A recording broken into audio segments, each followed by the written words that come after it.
नमस्कार साथियों, एक बार फिर से आप सभी का बहुत बहुत स्वागत है लोधरी क्लासेस के बीए प्लेटफॉर्म पर। दोस्तों बीए, बीएससी और बीकॉम के सेकेंड ईयर वाले छात्रों के लिए फाउंडेशन कोर्स के अंतर्गत इंग्लिश लैंग्वेज वाली सीरीज में दोस्तों हमारा 13 लेक्चर अभी तक हो चुके हैं। आज का जो सेशन होने जा रहा है ये 14वें लेक्चर पर, लेक्चर नंबर 14 पर हम डिस्कस करने जा रहे हैं और इसमें हम बात करेंगे कंजक्शंस को लेकर के या कंजक्शन से रिलेटेड कुछ महत्वपूर्ण एमसीक्यू क्वेश्चन आंसरों पर, कुछ अर्थात की 20-20 क्वेश्चन आंसर हम लगाने वाले हैं जो कि हमारे एग्जाम के दृष्टिकोण से बहुत ज्यादा इंपॉर्टेंट है। आगे बढ़े उससे पहले मैं जो नए स्टूडेंट जो पहली बार हमको देख रहे हैं उनको थोड़ा सा बता दूं दोस्तों, हमारे द्वारा सिर्फ फाउंडेशन कोर्स ही नहीं, इसके अलावा बीए के लगभग सभी विषयों को पूरे विस्तार से पढ़ाया जा रहा है, नोट्स के साथ में पढ़ाया जा रहा है, जिन्हें आप हमारी प्लेलिस्ट में जाकर के आसानी से और फ्री ऑफ कॉस्ट देख सकते हैं। टेलीग्राम और व्हाट्सएप ग्रुप भी आप लोगों के लिए बना दिया गया है ताकि आपकी स्टडी में और ज्यादा आसानी हो सके, जिन्हें आप डिस्क्रिप्शन में जाकर के उनके लिंक को लेकर वहां से आप ज्वाइन कर सकते हैं और कोई चार्जेस नहीं है, फ्री ऑफ कॉस्ट कर सकते हैं। आइए शुरू करते हैं आज का सेशन। दोस्तों हमारा आज का मेन टॉपिक है कंजक्शन। तो हमें सबसे पहले तो हमारे लिए जरूरी है कि एक्चुअल में कंजक्शन होता क्या है। अगर सामान्य सी जानकारी भी हमें इसकी मिल जाए तो संभवतः हमारे सामने जो क्वेश्चन आंसर आने वाले हैं हम उनको इजीली कर पाएंगे, ठीक है ना। तो इसी को इजी करने के लिए एक छोटा सा इंट्रोडक्शन हम यहां पर देख लेते हैं, ठीक है ना। छोटा सा इंट्रोडक्शन देखिए, कंजक्शन मतलब क्या होता है दोस्तों। कंजक्शन का मतलब वो शब्द होते हैं, वो वर्ड होते हैं जो दो शब्दों को या फिर दो वाक्यों को आपस में जोड़ने का काम करते हैं। जैसे कि एंड होता है ना, जैसे कि अभी हमने एग्जांपल लेते हैं, एक एग्जांपल छोटा सा एग्जांपल ले कि मुझे बाहर जाना था या मुझे मार्केट जाना था लेकिन बाहर बारिश हो रही थी। तो दोस्तों ये जो दो सेंटेंस बने हैं, मुझे बाहर जाना था लेकिन बाहर बारिश हो रही थी, तो बाहर जाना था और बाहर बारिश हो रही, ये दो सेंटेंस हैं अपने आप में। इन दोनों को जोड़ने का काम कौन कर रहा था? लेकिन। इसको इंग्लिश में क्या बोल देंगे? बट, ठीक है ना। तो ये बट क्या बन गया? ये कंजक्शन है। तो इसी प्रकार से जितने भी शब्द जो बीच में आते हैं, दो सेंटेंस के बीच में जो दोनों को जोड़ने का काम करते हैं, उन्हीं को हम कंजक्शन कहते हैं। और बेसिकली अगर हम बात करें तो इंग्लिश ग्रामर में या इंग्लिश लैंग्वेज में कई प्रकार के कंजक्शन पाए जाते हैं, लेकिन फिर भी अगर बात करें कुछ कॉमन या बेसिक कंजक्शन की, बेसिक टाइप के कंजक्शन की, तो दोस्तों इसके तीन विशेष प्रकार होते हैं। तीन प्रकार होते हैं। कौन कौन से? कोऑर्डिनेटिंग होता है, सबऑर्डिनेटिंग होता है और कोरिलेटिव होता है। ये तीन प्रकार के कंजक्शन होते हैं, ठीक है ना। तीन प्रकार के कंजक्शन, ये आपके तीन प्रकार के कंजक्शन रहे। बेसिकली अगर बात करें तो इसमें एक चौथा नाम और आता है कंजक्टिव एडवर्ब का, ठीक है ना। कंजक्टिव एडवर्ब का नाम भी आता है लेकिन इसका प्रयोग ना के बराबर किया जाता है, इसलिए हम इसको इंक्लूड नहीं करते हैं। बेसिकली तीन प्रकार के कंजक्शन होते हैं। कोऑर्डिनेटिंग कंजक्शन की पहचान क्या है कि जब भी सेंटेंस को जोड़ने का काम और एंड और बट वाले शब्द कर रहे हो तो हम कहेंगे कि वहां पर कोऑर्डिनेटिंग कंजक्शंस का यूज हुआ है। उसी तरह से जब दो वाक्यों को जोड़ने का काम एंड और दोनों एक साथ है ना, दोनों एक ही सेंटेंस में जब दोनों एक साथ यूज हो रहे हो, नॉट ओनली और बट ऑल्सो का यूज हो रहा हो, तो हम कहेंगे कि इस प्रकार के सेंटेंस में कौन से कंजक्शन का प्रयोग किया गया है? तो कोरिलेटिव कंजक्शंस का प्रयोग किया गया है।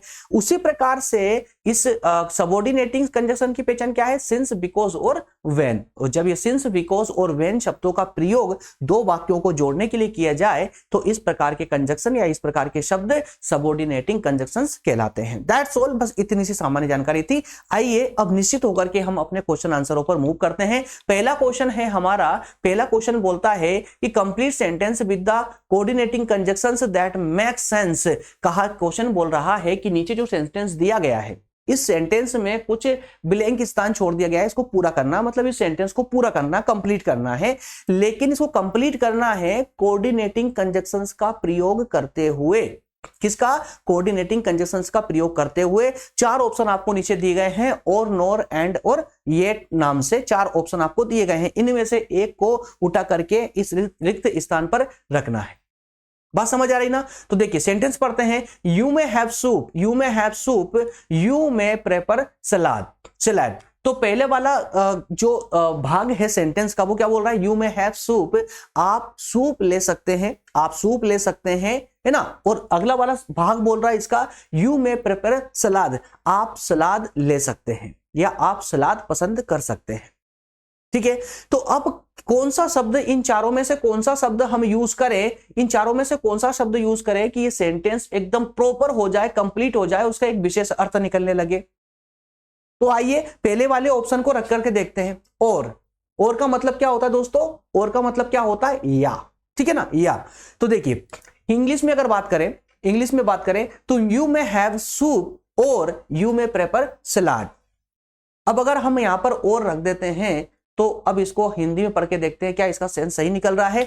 आप सूप ले सकते हैं या और के स्थान पर क्या, या आप सलाद भी पसंद कर सकते हैं, तो हमारा सेंटेंस कंप्लीट हो जाता है। क्लियर है?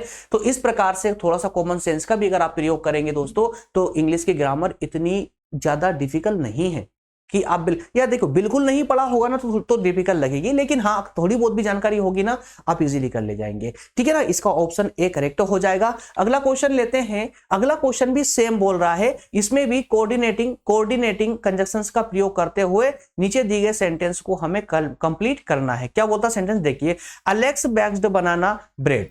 अलेक्स ने बनाना ब्रेड बनाए, बनाना ब्रेड बनाए। ठीक है, अगला भाग बोलता है इसका gave some to her never.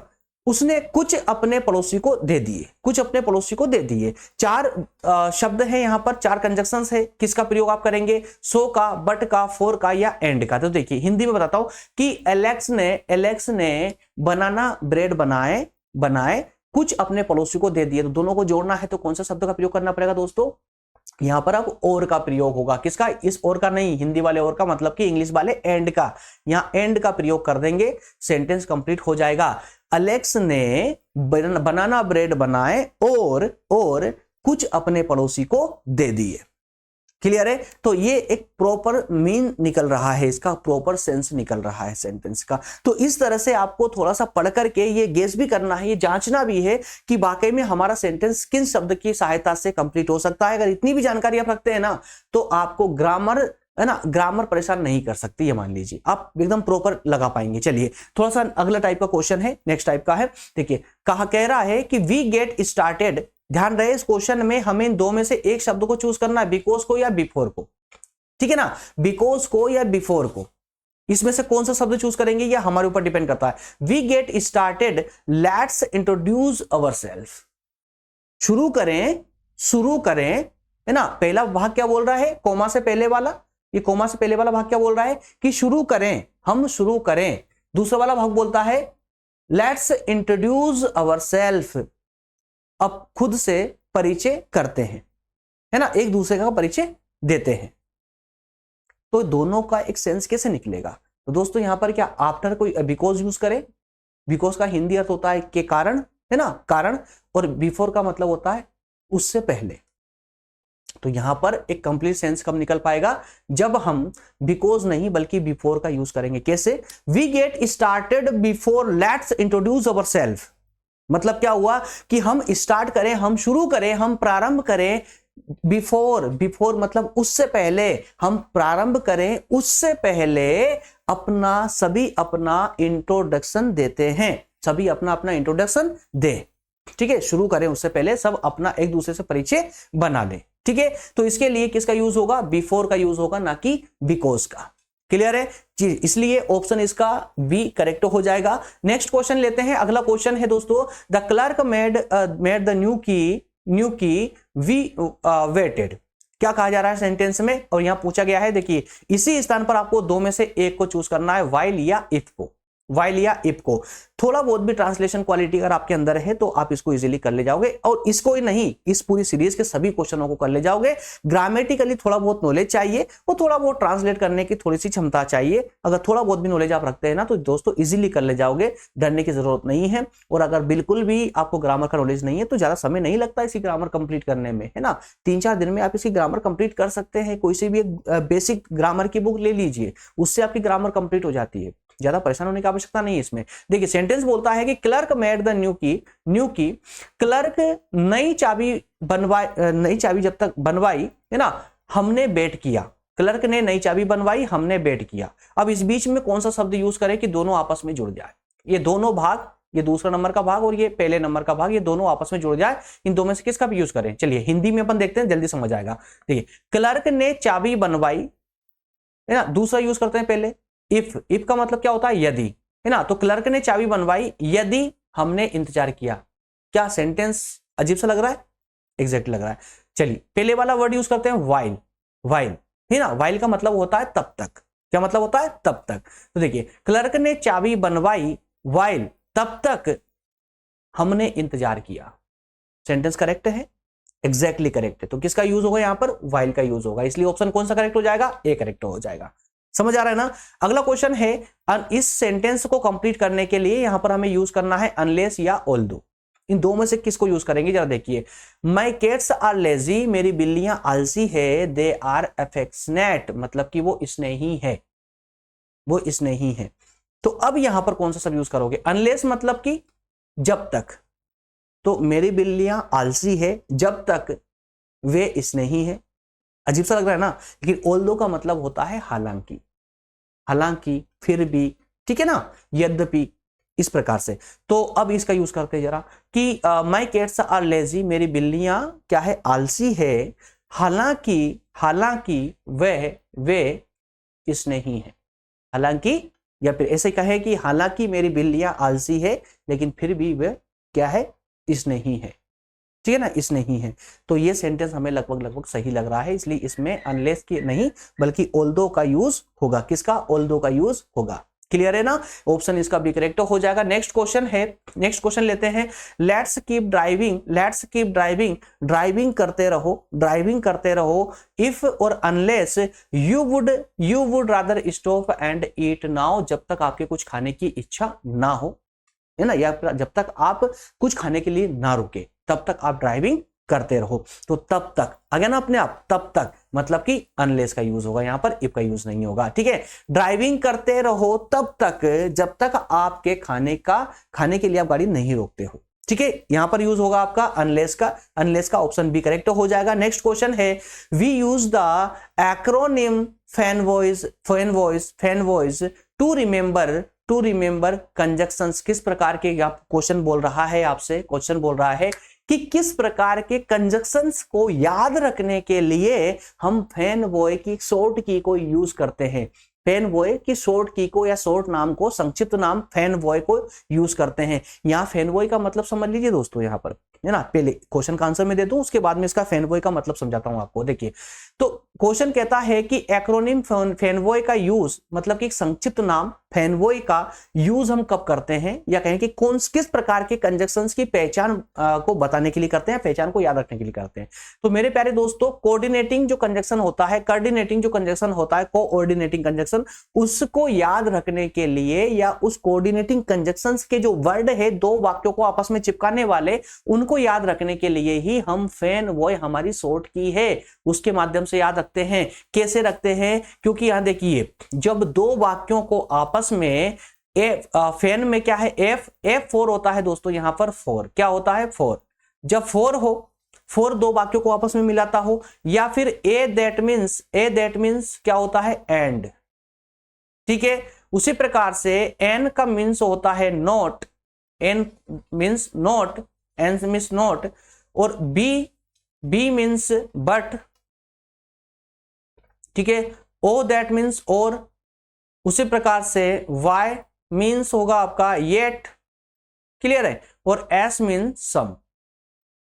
ठीक है, तो इनको याद रखने के लिए क्रम से याद रख सकते हैं हम फैनवॉय की सहायता से। फैनवॉय हमारी शॉर्ट की है, जिसके माध्यम से हम इन सभी वर्डों को, इन सभी 7 वर्डों को याद रख सकते हैं। और ये 7 वर्ड किसकी पहचान है दोस्तों? तो कोऑर्डिनेटिंग कंजक्शंस की पहचान है। क्लियर है, कोऑर्डिनेटिंग कंजक्शंस की पहचान है। तो इन 7 वर्डों को याद रखने के लिए, और ये कोऑर्डिनेटिंग कंजक्शंस के शब्दों को याद रखने के लिए हम फैनवॉय का यूज करते हैं, इसलिए ऑप्शन कौन सा? ए सही हो जाएगा। अगला क्वेश्चन लेते हैं, क्वेश्चन नंबर 8 पर चलते हैं। क्वेश्चन नंबर 8 बोल रहा है कि subordinating conjunctions create join to complete sentence together. Subordinating जो कंजक्शन होता है, ये दो सेंटेंस को कंप्लीटली, दो सेंटेंस को क्या करता है? ज्वाइन कर देता है, ज्वाइन कर देता है। क्या सही है? एग्जैक्टली सही है। कंजक्शंस का यूज ही किस लिए होता है भाई? दो सेंटेंस को आपस में जोड़ने के लिए, इसलिए राइट ऑप्शन ए हो जाएगा, ट्रू। सही है। नेक्स्ट है what kind of conjunctions is highlighted in the sentence below. नीचे जो ये सेंटेंस दिया गया है, ये वाला सेंटेंस, इसमें किस प्रकार के कंजक्शंस का यूज किया गया है दोस्तों। तो आप आसानी से बहुत इजीली आप देख सकते हैं यहां पर किस प्रकार के कंजक्शंस का प्रयोग किया गया है। देखिए, I don't watch scary movie, क्या कहा जा रहा है, I don't watch scary movie, मैं स्कैरी मतलब कि हॉरर मूवी देखना पसंद नहीं करता या नहीं करती। बिकॉज दे थ्रेटन मी, क्योंकि उससे मुझे डर लगता है, बिकॉज का यूज हुआ है, ठीक है। तो ये बिकॉज जो है दोस्तों, ये कोऑर्डिनेटिंग कंजक्शन में आता है, ठीक है ना, कोऑर्डिनेटिंग में आता है। क्लियर है। इसी प्रकार से नेक्स्ट क्वेश्चन है, सेम क्वेश्चन है, यहां पर भी कहा जा रहा है कि इस जो सेंटेंस दिया गया है कि before my essay is due I have to revise and edit. तो यहां कहा जा रहा है कि मैं अपना निबंध को कंप्लीट करूं या बंद करूं, उससे पहले मुझे इसको रिवाइज करने की और एडिट करने की आवश्यकता है। तो इसमें किस प्रकार के कंजक्शन का प्रयोग किया गया है, ये पूछा गया है। तो दोस्तों यहां पर आप देख सकते हैं बिफोर का यूज हुआ है, किसका, बिफोर शब्द का यूज हुआ है। और बिफोर भी दोस्तों कोऑर्डिनेटिंग कंजक्शन के अंतर्गत ही आता है, इसलिए कोऑर्डिनेटिंग कंजक्शन हो जाएगा, ऑप्शन बी इसका करेक्ट हो जाएगा। नेक्स्ट क्वेश्चन लेते हैं। अगला क्वेश्चन है what kind of conjunction is highlighted in the sentence below. Sentence दिया गया है कि I both watch the movie and read the book है ना। तो इस सेंटेंस में पूछा गया है कि कौन से जो है कंजक्शंस का यूज इसमें किया गया है। इसका हिंदी अनुवाद करते हैं तो कह पाते हैं कि I both watch the movie and read the book, कि मैंने मूवी भी देखी और किताब भी पढ़ी, ठीक है। तो यहां पर आप देख पा रहे हैं कि यहां पर एंड के माध्यम से दोनों सेंटेंस जुड़े हुए हैं, और एंड जो है कोऑर्डिनेटिंग सेंटेंस की पहचान होती है, एग्जैक्टली सभी जानते हैं। नेक्स्ट क्वेश्चन है what kind of conjunction is highlighted in the sentence below. कौन सा सेंटेंस है कि सेंटेंस बोल रहा है कि लियम मतलब किसी का नाम है, Liam wants to get ice cream but I want a salad. तो यहां पर देखिए बट का यूज हुआ है, तो क्या है ये भी कोऑर्डिनेटिव सेंटेंस है, ठीक है ना। लाइम जो है आइसक्रीम खाना चाहता है, लेकिन मैं सलाद खाना चाहता हूं, लेकिन बट, ठीक है। तो यहां पर कोऑर्डिनेटिंग कंजक्शन ही इसका राइट ऑप्शन होगा, ऑप्शन बी करेक्ट हो जाएगा। नेक्स्ट क्वेश्चन लेते हैं। अगला क्वेश्चन है दोस्तों, इसमें भी पूछा गया है कौन सा कंजक्शन यूज किया गया है। आई एट द फूड, एट जो है ना, ये ईट जो वर्ब है उसकी पास्ट फॉर्म है ना, फास्ट फॉर्म है, इसलिए इसको एट कहा गया है। तो आई एट द फूड, मैंने खाना खाया। सो है ना, गिव मी माई डिजर्ट। डिजर्ट क्या होती है दोस्तों, वो मिठाई होती है जो खाने के बाद परोसी जाती है ना, जस्ट खाने के बाद में जो मिठाई दी जाती है उसको हम डिजर्ट कहते हैं। तो आई एट द फूड, मैंने खाना खाया। सो गिव मी माई डिजर्ट, तो मैंने खाना खा लिया है, इसलिए अब मुझे मेरी मिठाई दीजिए, ठीक है। तो इसलिए सो का यूज हुआ है, सो, ठीक है ना, तो सो आप जानते हैं एग्जैक्टली कोऑर्डिनेटिंग सेंटेंस या कोऑर्डिनेटिंग कंजक्शन इसको हम कहेंगे। क्लियर है। इसी प्रकार से नेक्स्ट क्वेश्चन लेते हैं, क्वेश्चन नंबर 14 है। यहां पर भी आपको कंजक्शंस को पहचानना है, सेंटेंस आपका ये रहा, सेंटेंस यहां से रहा। देखिए मैं अलग अलग टाइप चेंज कर करके क्वेश्चन इसलिए ला रहा हूं, है ना, बेसिकली इसलिए क्योंकि एग्जाम में किसी भी टाइप से पूछा जा सकता है, अलग से सेंटेंस भी दिया जा सकता है, जैसे मैंने अभी ABCD ऑप्शन में रखा, ऑप्शन में भी दिया जा सकता है, या इस प्रकार से मिक्स भी किया जा सकता है। देखिए कोई, है ना, कंफ्यूज हो जाओगे आप पढ़ोगे तो एकदम से। Identify the conjunction in the following sentence, ये इसने क्या कहा कि इस सेंटेंस को फॉलो करते हुए इसमें कौन सा कंजक्शन यूज हुआ है, इसको आइडेंटिफाई कीजिए। क्या बोल रहा है ये कि few activities are so important yet so easily ignored. तो कुछ गतिविधियां, कुछ कार्य बहुत इंपॉर्टेंट होते हैं लेकिन फिर भी हम उनको क्या इग्नोर कर देते हैं, येट फिर भी, ठीक है। तो इसमें कौन सा कंजक्शन यूज हुआ है, कौन सा, फ्यू हुआ है, आर हुआ है, सो हुआ है, येट हुआ है। तो मैंने पहले ही मार्क कर चुका हूं, येट, दो सेंटेंस को आपस में जोड़ने का काम येट कर रहा है यहां पर, इसलिए ऑप्शन डी इसका करेक्ट हो जाएगा। नेक्स्ट क्वेश्चन लेते हैं, identify the conjunctions in following sentence. कौन सा सेंटेंस है भैया, तो ये है, देखिए, आफ्टर द सो के बाद में, he left for the game and dance. कहा जा रहा है कि शो खत्म होने के बाद वह गेम और खेलने के लिए निकल गए।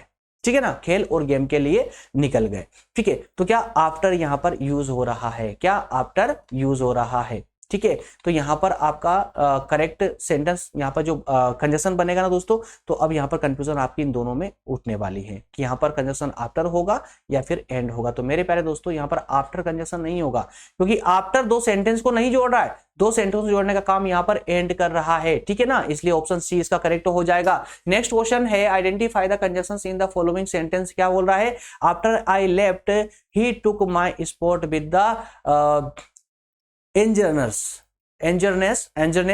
का मतलब होता है उत्सुकता। ठीक है, सेंटेंस बोलता है कि जैसे ही मैंने अपना स्थान छोड़ा उसने बड़ी उत्सुकता से उस स्थान को ग्रहण कर लिया, है ना, ये बोल रहा है। तो इसमें पहचानना है आपको कि अब इसमें कंजक्शन कौन सा है, आफ्टर है या ही है या फिर माय है या विद है। तो दोस्तों इसमें जो कंजक्शन होगा वो आफ्टर कंजक्शन यूज हुआ है। ठीक है ना, आफ्टर मतलब मेरे छोड़ने के बाद, तो भले ही ये शब्द प्रारंभ में यूज किया गया है लेकिन दोनों सेंटेंस को जोड़ने का काम यही कर रहा है। अगर आप आफ्टर यूज नहीं करोगे ना यहां पर, तो सेंटेंस दोनों कंप्लीट हो ही नहीं पाएगा। ठीक है ना, तो ऐसे भी थोड़ा सा आपको रिलेट करके देखने की आवश्यकता है। अगला क्वेश्चन लगाते हैं। नेक्स्ट क्वेश्चन है, यहां पर थोड़ा सा चेंज हुआ है, थोड़ा नया फॉर्मेट है। यहां बोला गया है कि एडवर्ब, प्रेप, कंजक्शन इन तीन में से कौन सा होगा, ये पूछा जा रहा है। किसमें, इसमें, इसको क्या है, for dinner he at a pi. Dinner में उसने पाई ली, तो ये यहां पर किसका यूज होना चाहिए। तो दोस्तों एडवर्ब का और कंजक्शन का नहीं, बल्कि यहां प्रेप का होगा। प्रेप का मतलब होता है हिंदी अनुवाद तैयारी करना। ठीक है ना, तो उसने डिनर की तैयारी की और उसने क्या लिया, डिनर में क्या खाया, पाई। ठीक है, किसी भी फूड का नाम हो सकता है, पाई के स्थान पर किसी भी फूड का नाम हो सकता है, कंफ्यूज मत होइएगा। ठीक है ना, तो डिनर की तैयारी होती है ना, एडवर्ब कंजक्शन का इसमें जरूरत नहीं पड़ेगी। नेक्स्ट क्वेश्चन लेते हैं। अगला क्वेश्चन है, सेम क्वेश्चन है, एडवर्ब, प्रेप और कंजक्शन इन तीनों को में से क्या यूज होने वाला है। देखिए, 4 people left after 5 people were hurt. 5 लोग घायल होने के बाद में 4 लोगों ने छोड़ दिया। 5 लोगों के घायल होने के बाद 4 लोगों ने छोड़ दिया। इसमें क्या यूज हुआ है दोस्तों, तो इसमें कंजक्शन यूज हुआ है। कौन सा कंजक्शन यूज हुआ है, आफ्टर कंजक्शन यूज हुआ है। ठीक है ना, क्योंकि आफ्टर ने दो बिंदुओं को या दो वाक्यों को आपस में जोड़ने का काम किया है। नेक्स्ट क्वेश्चन लेते हैं। अगला क्वेश्चन है, एडवर्ब, प्रेप और कंजक्शन सेम है। बिकॉज ही वॉन, वह जीत गया, क्योंकि वह जीत गया। He was happy at relieved, उसको बहुत संतोष मिला क्योंकि वह जीत गया। तो क्या है, एडवर्ब है, प्रेप है या कंजक्शन है, एग्जैक्टली कंजक्शन है ना।